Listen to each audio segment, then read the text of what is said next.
Videodrome. The relationship of body to mind is a potent one in Cronenberg's world, and I think particularly in the 80s, he attacked it with quite a bit of relish. Cronenberg had a history of really getting at the psychic horror around physical afflictions.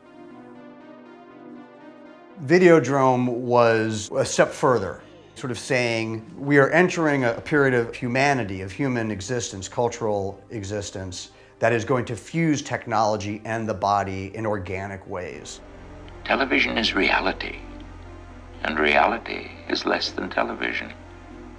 One of the most potent sequences to me is when James Woods' character sticks his hand in the vagina-like slit in his stomach that has developed. His hand becomes a flesh gun. You have a very Gigeresque image of machinery and flesh and metal becoming one and shooting out cancer bullets, basically, that cause a decay of the flesh of the victim, which you shoot with these bullets. And it's unbelievably imaginative and potent and allegorical and repellent all at the same time, but devilishly entertaining. It's all about video cassettes. And you look at it now and you just think, gosh, this is so like arcane. But it's really genius because it really was predicting in many ways where culture was going and how much more involved the average consumer was going to become pre sort of where things went in the information age. And Oblivion is this kind of cross between a cult leader, a political figure, and a complete low-grade huckster. It's predictive of the darkest side of the Reagan era, of like where those types of people would lead us as a culture. Also very prescient. The movie really encapsulates the beginning of the transition of global culture from analog into digital, from how the consumer took in their media and what impact that had on you. No matter how often you see it, it will get under your skin.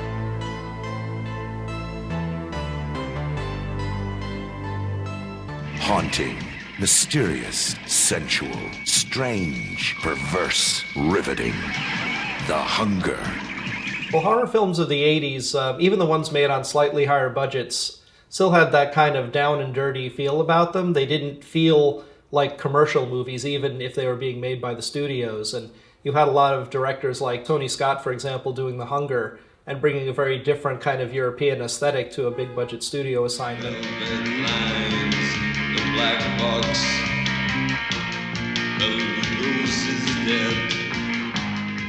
The Hunger was such a sensual, sexy movie. It was just melding this scary, creepy vibe with, vampires. And it was all just so kind of sexual and creepy at the same time. Forever and ever.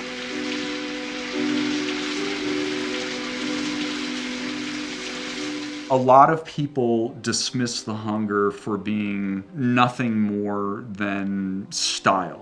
I disagree because I think the movie is specifically about style and about emptiness. John? What's scary about it is the disposability of relationships and how Catherine Deneuve, as soon as her lover becomes too old, she can't even bear to touch him or kiss him, just puts him in a box, stows him in the attic, moves on to the next one. That's extremely horrifying and, a universal horror that, all of us have experienced if you live long enough.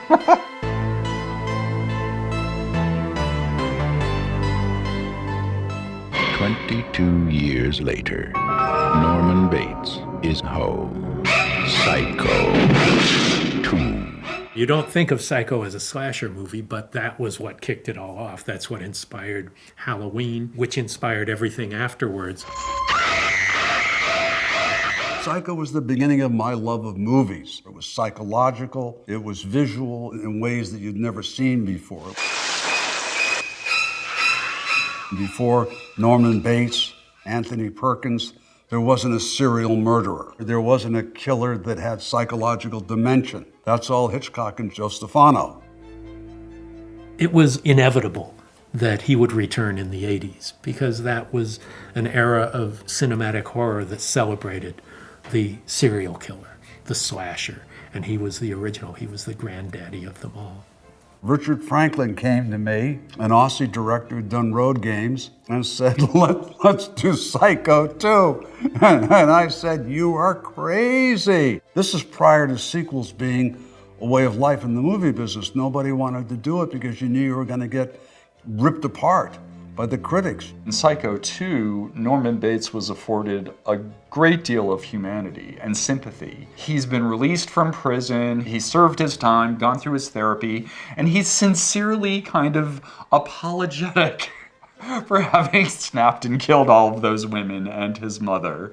And he's just trying to make a go of it, trying sincerely to be the best version of himself, but society won't let him be. Look, not only is he crazy, he's chicken shit, too.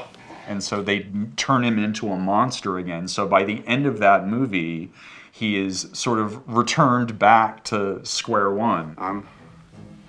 I'm sorry, Mother.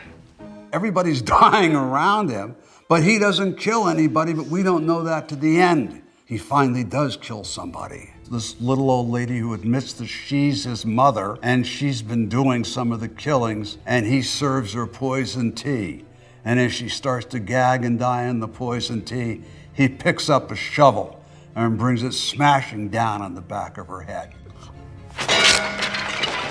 And it's the first time that he's killed in the entire movie, and you realize that he's totally insane.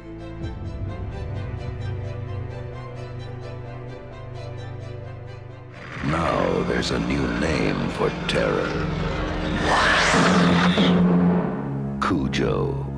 I remember having to audition and screen test for a movie off this giant book that intimidated the crap out of me. I was supposed to read before I auditioned, and it was like, this is a movie about a mom and a kid stuck in a car with this dog? It's like, oh yeah, that's actually pretty scary. For 2/3 of the movie, it's two people in a car, right? If you get out, you're dead. And if you stay in, like, no one's going to find you and you're dead. And it's sort of like the original escape room. Anytime you put a young kid in a scary story, it really brings it home, because you never want harm to come to a child. And I think that resonates on a biological level with every human being. I was more terrified of Cujo than I was of werewolves. The terror felt real, the panic felt real. You could feel the heat, the stifling stagnancy of being inside that car with them, and the desperation of, well, how do you get out of this? And as an adult, it's interesting because now I watch it and I feel kind of bad now for Cujo. Whereas a kid, I was like, screw that dog. And like now I'm like, oh, but he got bit. And I feel bad for him now. So it's interesting. But as a kid, Cujo was terrifying. And I think that's what makes Stephen King's stuff so great, is that he knew how to prey on your fears. And it wasn't always the same fears.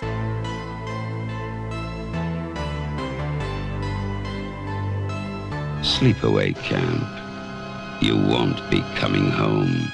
Sleepaway Camp is such a great little film because you're not expecting a lot from it. You're thinking, oh, it's another campground killer film.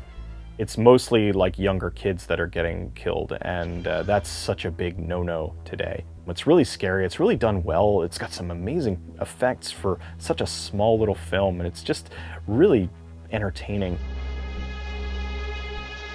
Sleepaway Camp breaks all the rules. It's an upside-down slasher, and I think that's part of its appeal. All the males are sex objects. Look at those camp counselors in those booty shorts that cut off all the circulation in their, genitalia.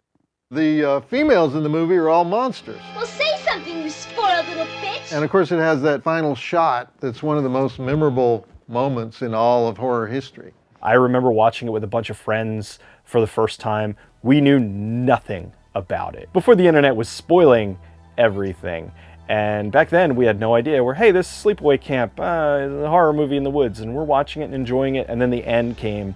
Me and all my friends were just, what? How can it be?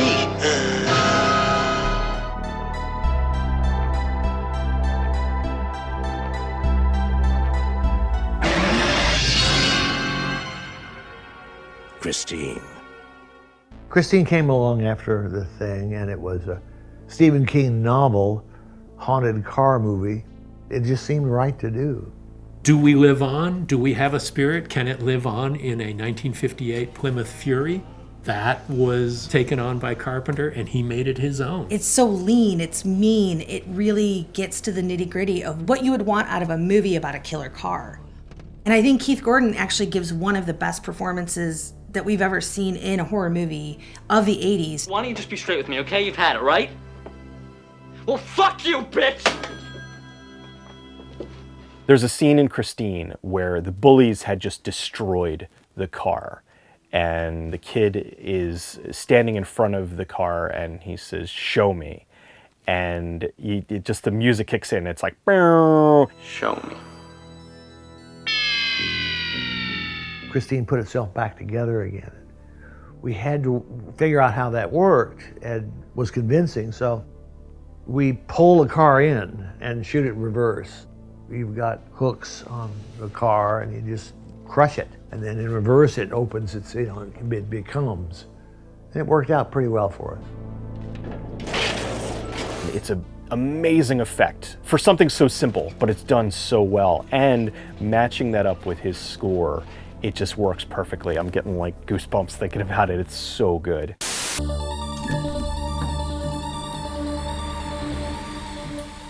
I never wanted to work in 3D. I'm not just a gimmick deal. It always has been. I was always intrigued about what 3D could be, and I'm still waiting for it. The first 3D horror movie I saw was actually one of the 1950s classics, The Creature from the Black Lagoon. The Gill Man had a huge impact on me as a kid. 3D lasted only a very short time in the 1950s. There was this revival of 3D that began with the movie Coming At Ya. That kind of kicked off this whole wave of new 3D movies that were done in the 1980s. Producers saw this as one more way to make a little more money. You had a number of franchises that happened to be up to their third sequel, so it just seemed to make sense that, hey, we'll do version 3D. I like where things come at you. Popcorn comes at you, harpoon comes at you, and it was spectacular. Really notable, first off, because this was the first time that Jason Voorhees actually put on the hockey mask. Every few minutes, something pokes you in the eye. There are so many 3D moments in this movie. They find reasons for characters to have yo-yos and baseball bats and all kinds of fun stuff that they can stick into the camera. And then there are some really great 3D deaths.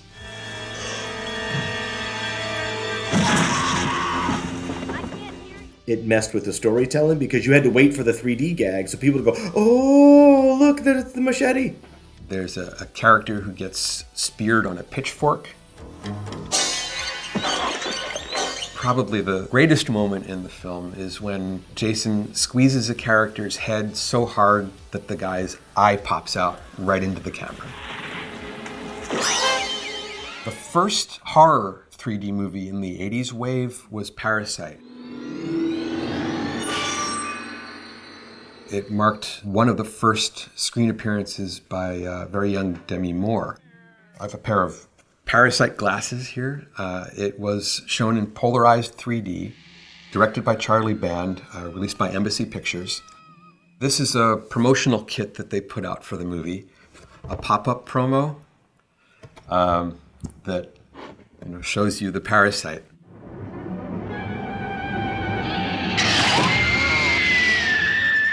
Also released in 1982 was a picture called Rottweiler, also known as Dogs of Hell, or Rottweiler, the Dogs of Hell. Genetically modified dogs that have been trained to be military weapons that end up in this small North Carolina town where they go on a killing spree. These are Rottweiler glasses. 3D can enhance a good movie, but if you're already starting with a dog, the 3D isn't gonna really do much for it. Amityville 3D came out in 1983, directed by Richard Fleischer, an early screen role for Meg Ryan. There's a pit in the basement that apparently leads to hell. There are some really good 3D moments in the movie, and the pipe comes right through the windshield and ends up sticking right into your face. There's a swarm of flies that's sort of composited in and meant to look like it's coming off the screen. The moment that everyone remembers, this demon pops up through the hole in the basement floor and grabs one of the characters. Save yourself! The big three of the 80s 3D horror films were the ones that were all the third sequels. So the studios found interesting ways to promote these 3D movies, and Jaws 3D was no exception. Another pop-up where the shark comes right at you. The third dimension is terror. Which I think this would have been a better movie if it wasn't called Jaws, and they just called it like Sharks in 3D, or Shark Attack coming at you. Young Leah Thompson made one of her first screen appearances as one of the water skiers who gets attacked by the shark. The plot takes place at this aquarium, sort of SeaWorld kind of place. Probably the best 3D moment in the movie. The shark has already eaten Simon McCorkindale, and he was holding a hand grenade. The arm with the hand grenade is still in the shark's mouth. So they reach in and pull the pin, and the grenade goes off, blows up the shark, and all these shark bits come flying right at the camera, including the shark's jaws.